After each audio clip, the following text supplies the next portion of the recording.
ഹിജാബ് വിവാദത്തിൽ saint Reetha school മാറാൻ കൂടുതൽ വിദ്യാർത്ഥികൾ 2 കുട്ടികൾ ടിഎസ്സിക്ക് അപേക്ഷ നൽകി.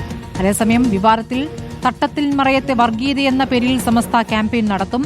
വിഷയത്തിൽ സർക്കാർ നിലപാടിൽ കടുത്ത അതൃപ്തിയിലാണ് കത്തോലിക്കാ സഭ. ഹിജാബ് വിലക്കുള്ള വിദ്യാഭ്യാസ സ്ഥാപനങ്ങൾ സംബന്ധിച്ച് വിവരശേഖരണം നടത്തുന്നതിനൊപ്പം സമൂഹ ശ്രദ്ധ നേടുന്ന ചർച്ചകൾ സജീവമാക്കാനുമാണ് സമസ്തയുടെ നീക്കം. നാളെ കോഴിക്കോട് ഈ വിഷയത്തിൽ സമസ്ത എംപ്ലോയീസ് അസോസിയേഷൻ ചർച്ച സംഘടിപ്പിക്കും. ഹിജാബ് വിവാദം പരിഹരിച്ചിട്ടും സർക്കാർ വിവാദമാക്കാൻ ശ്രമിക്കുന്നുവെന്ന് KPCC അധ്യക്ഷൻ സണ്ണി ജോസഫ്. അതൊക്കെ അവിടെ പ്രാദേശികമായിട്ട് പരിഹരിക്കാൻ അവിടുത്തെ ജനപ്രതിനിധികളും രാഷ്ട്രീയ നേതാക്കന്മാരും ശ്രമിച്ചിട്ടുണ്ടെന്നാണ് ഞാൻ മനസ്സിലാക്കുന്നത്. പരിഹരിച്ച വിഷയം വീണ്ടും വഷളാക്കാനാണ് ഗവൺമെന്റിന്റെ ഭാഗത്ത് നടപടിയുണ്ടായത്. സ്കൂൾ മാനേജ്മെന്റിനെതിരായ സർക്കാർ നിലപാടിൽ കത്തോലിക്കാ സഭയ്ക്കും കടുത്ത അതൃപ്തിയുണ്ട്.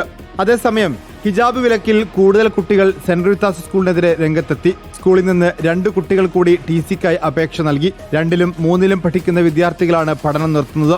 അതെ, ഞാൻ സ്കൂൾ മാറ്റാൻ തീരുമാനിച്ചിട്ട് TC വെള്ളിയാഴ്ച കൊടുത്തിട്ടുണ്ട്. 2 വർക്കിംഗ് ഡേയ്സ് കൂടി വേണമെന്നാണ് അവരെന്നോട് ആവശ്യപ്പെട്ടിരിക്കുന്നത്. അതിനുശേഷം TC ആയിട്ട് ചെന്ന് കഴിഞ്ഞാൽ അഡ്മിഷൻ ഓക്കെ ആണെന്ന് അവിടുത്തെ മിസ് പറഞ്ഞിട്ടുണ്ട്. ഇങ്ങനൊരു വിവാദം നടക്കുന്ന ഒരു സ്കൂളിലേക്ക് ഇനി എന്റെ മക്കളെ വിടാൻ എനിക്ക് താല്പര്യമില്ല.